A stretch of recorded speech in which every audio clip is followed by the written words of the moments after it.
Title കണ്ടതുപോലെ നമ്മൾ സംസാരിക്കാൻ പോകുന്നത് അടിമത്വത്തെക്കുറിച്ചാണ്. ആദ്യമേ തന്നെ പറയട്ടെ, ഈ വീഡിയോ അവസാനം വരെ കാണുക.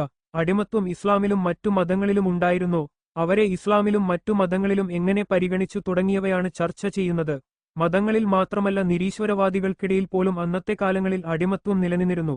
ഐസക് ന്യൂട്ടൻ അടക്കമുള്ളവർക്ക് വരെ അടിമകൾ ഉണ്ടായിരുന്നു. എന്നാൽ ഇസ്ലാം വ്യത്യസ്തമാകുന്നത് അവരോടുള്ള സമീപനമാണ്. അതെന്താണ് എന്നാണ് ഈ വീഡിയോയിൽ മുഴുവനായി ചർച്ച ചെയ്യാൻ പോകുന്നത്. അടിമത്തം എന്ന് കേൾക്കുമ്പോൾ നമ്മുടെ മനസ്സിൽ വരുന്നത് ചങ്ങലകളിൽ ബന്ധിക്കപ്പെട്ട ക്രൂരമായി പീഡിപ്പിക്കപ്പെടുന്ന മനുഷ്യരുടെ രൂപമാണ്. എന്നാൽ ഇസ്ലാമിൽ അടിമയെയും ഉടമയെയും കണ്ടാൽ തിരിച്ചറിയാൻ കഴിയുകയില്ല എന്നതാണ് വാസ്തവം. ആദ്യമേ പറഞ്ഞതുപോലെ ഇസ്ലാം കൊണ്ടുവന്ന സമ്പ്രദായമല്ല അടിമത്വം. അത് കാലങ്ങളോളം മനുഷ്യന്റെ നിലവിൽ ലഭിച്ച ചരിത്രത്തോളം പഴക്കമുള്ള സംഗതിയാണ്. ഇസ്ലാമിൽ ഒരേയൊരു മാർഗത്തിലൂടെ മാത്രമേ അടിമകൾ ഉണ്ടാവുകയുള്ളൂ, അത് യുദ്ധത്തിൽ പിടിക്കപ്പെടുന്ന ബന്ദികളിലൂടെയാണ്. എന്നാൽ മറ്റുള്ള ദർശനങ്ങളിൽ അടിമകൾ ഉണ്ടാകുന്നത് ഇങ്ങനെ മാത്രമല്ല. സ്വന്തം മക്കളെ ദാസിയായി വിൽക്കാം എന്ന് പറയുന്ന മതവിശ്വാസമുണ്ട്. ഇതുകൂടാതെ 7 തരത്തിൽ അടിമകൾ ഉണ്ടാവും എന്ന് പറയുന്ന മതവിശ്വാസമുണ്ട്. രണ്ടും ഞാൻ സ്ക്രീനിൽ കാണിച്ചിട്ടുണ്ട്, നിങ്ങൾക്ക് വായിക്കാവുന്നതാണ്. ഇനി ഇസ്ലാമിൽ അവരോടുള്ള ഏറ്റവും മാനവികമായ മര്യാദകളാണ് ഞാൻ വിശദീകരിക്കുന്നത്. ഇസ്ലാമിൽ അടിമ സ്ത്രീകളെ ബലാത്സംഗം ചെയ്യാൻ കഴിയും എന്നൊക്കെ തരത്തിലുള്ള വ്യാജ പ്രചരണങ്ങൾ സംഘി ക്രിസംഗി യുക്തിവാദ ഗ്രൂപ്പുകളിൽ പരക്കുകയാണ്. അതിനും ഈ വീഡിയോയിൽ മറുപടി പറയുന്നുണ്ട്. മുൻപ് പറഞ്ഞതുപോലെ ഇസ്ലാമിൽ ഒരേ ഒരു മാർഗത്തിലൂടെ മാത്രമേ അടിമകൾ ഉണ്ടാകത്തുള്ളൂ, അത് യുദ്ധബന്ദികൾ വഴി മാത്രമാണ്.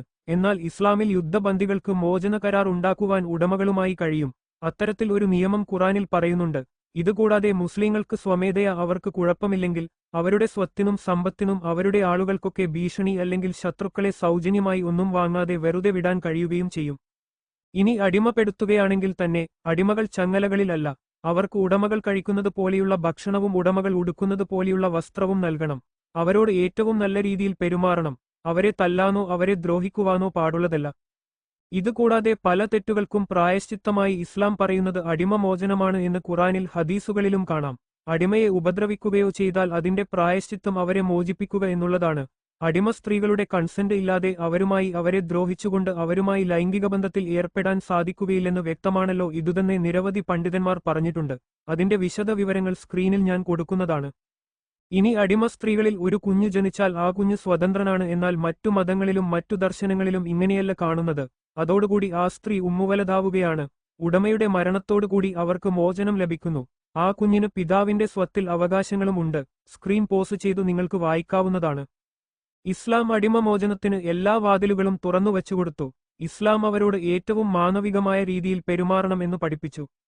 എന്നാൽ ചരിത്രത്തിൽ എബ്രഹാം ലിങ്കൺ സമ്പൂർണമായി അടിമത്തം നിരോധിക്കാനുണ്ടായ സാഹചര്യങ്ങളും കാരണങ്ങളും അതിന്റെ വിശദാംശങ്ങളുമൊക്കെ മുഹമ്മദ് ഈസ പെരുമ്പാവൂരിന്റെ ചാനലിൽ 3 പാർട്ട് ആയ അദ്ദേഹം വിശദമായി വിവരിച്ചിട്ടുണ്ട്. അതുമൂലമുണ്ടായ സാമൂഹിക പ്രശ്നങ്ങളും പ്രതിസന്ധികളും.